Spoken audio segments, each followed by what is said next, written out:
it is evident from the relevant literature that firms, businesses, tend to access foreign markets via joint ventures, mergers, acquisitions, partnerships, and international agreements when they reach a certain organizational size. Here, we aim to describe the knowledge and skills that are required in order to manage global businesses at a brief level. When we talk about doing business in a global context, we have to define globalization, which is being described with its positive or negative outputs. Globalization is the integration of economic, political, technological, social, and cultural systems around the world. The discussion about globalization, the very recent ones, are about to what extent this integration is being achieved, or is it being reversed lately? This is a discussion point. Globalization and internationalization are two terms that are being used together generally. Internationalization is a process which is basically described as operating across national borders.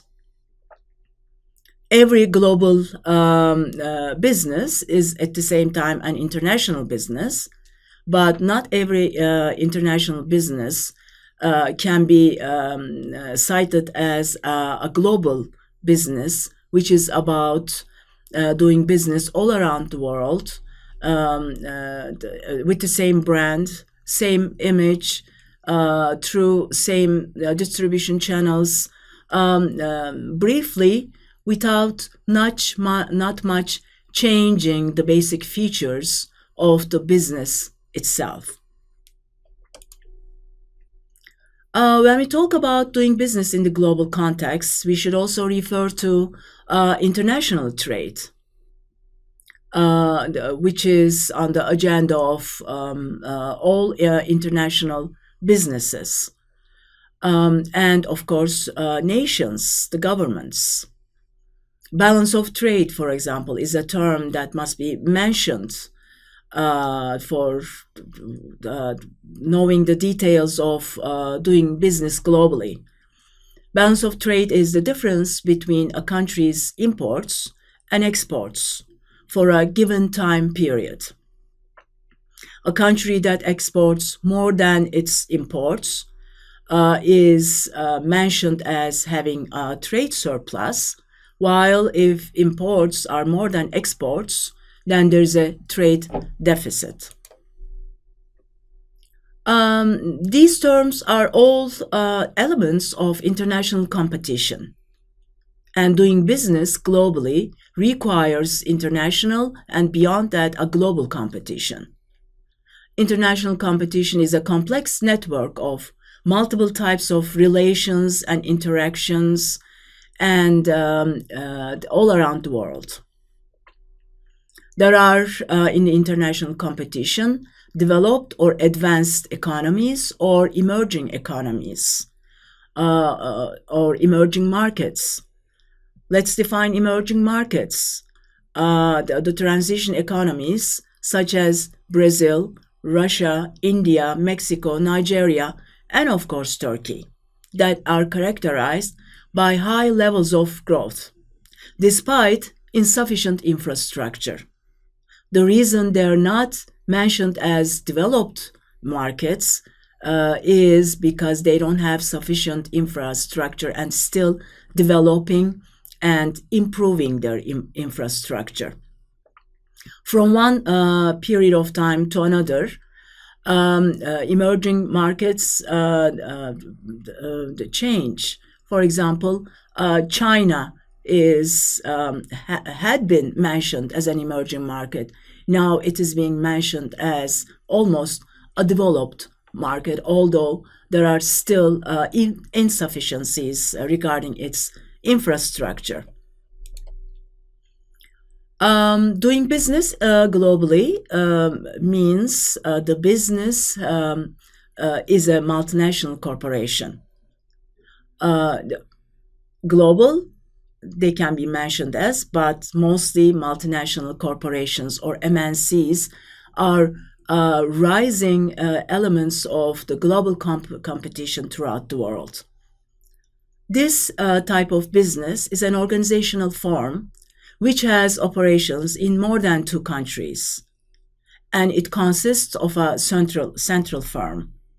Usually, this central or headquarters unit is in the home country. And multinational corporations do have branches or subsidiaries in foreign countries all over the world. And these branches or subsidiaries have operations starting from manufacturing to marketing or distribution type of activities. Multinational competition is challenging. There are some issues that multinational corporations face, and these issues mostly are related to investment decisions or important critical strategic decisions. Let's take a look at these issues, some of them. One of them is whether to customize products and services in each local market, or on the opposite side, offering standardized products and services. This is an investment decision, a strategic decision to be made by top management. Another issue to consider is whether to employ the same generic competitive strategy everywhere or modify the strategy for each specific country.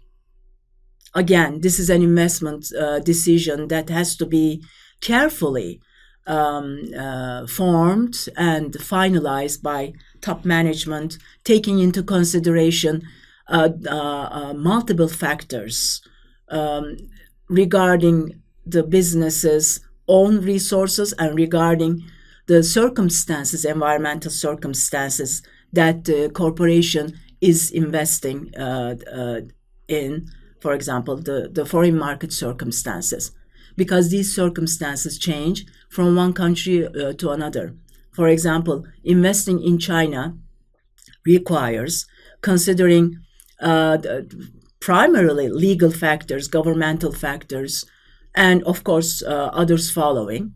But investing in a developed country such as the US or a European country requires maybe less consideration about governmental issues, but many others again. So it changes from one foreign market to another.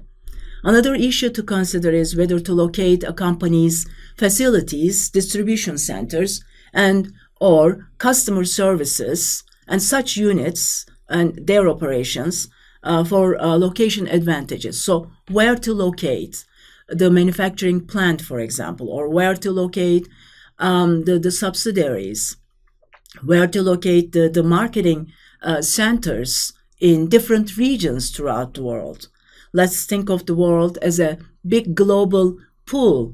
There's Africa, there's Australia, there's Europe. So all these different regions and continents require different issues to consider primarily, secondarily, but the most important point here is to make the best strategic decisions and choices.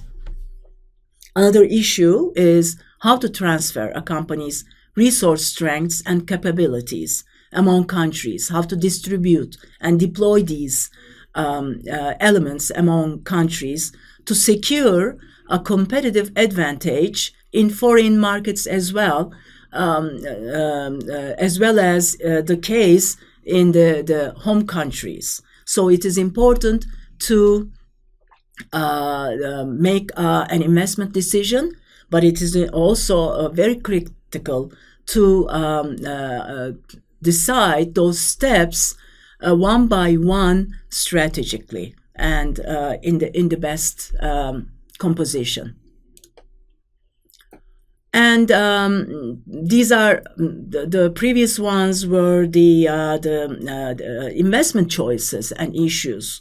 But while entering and after entering foreign markets, issues continue to be considered by multinational corporations. For example, there are differences in market demographics and income levels. There are variations in research, manufacturing, and distributing costs. There are differences among countries regarding exchange rates. These rates fluctuate from one country to another. And, for example, there are differences in host governments, governmental policies, economic systems, and political demands as well. And one of the issues that should be considered by multinational corporations for first succeeding the investment, but then maintaining the competitive advantage. One of them is culture, for example. Culture is an issue. It changes radically from one region of the world to another. So for successfully managing the impact of culture on in international business, managers must approach other cultures by changing stereotypes and by approaching with caution. So stereotyping or prejudging is something that should be ignored by international managers. There's a way to successfully approach to a culture if it is unknown by the investor, multinational corporation. They can find cultural informants and they can review practices from unfamiliar cultures. If the culture is similar or familiar to the multinational corporations managers, the task is, of course, the process is easier and less challenging. Another way is to learn mental maps that will increase effectiveness in different cultures. Doing business globally is really challenging, so it requires basic knowledge, skills, and experience as well. But it's doing business globally, at least internationally, is unavoidable. Therefore, it is important to at least learn the basics and foundations of global businesses. Please refer to your book and this chapter for details. Thank you for listening.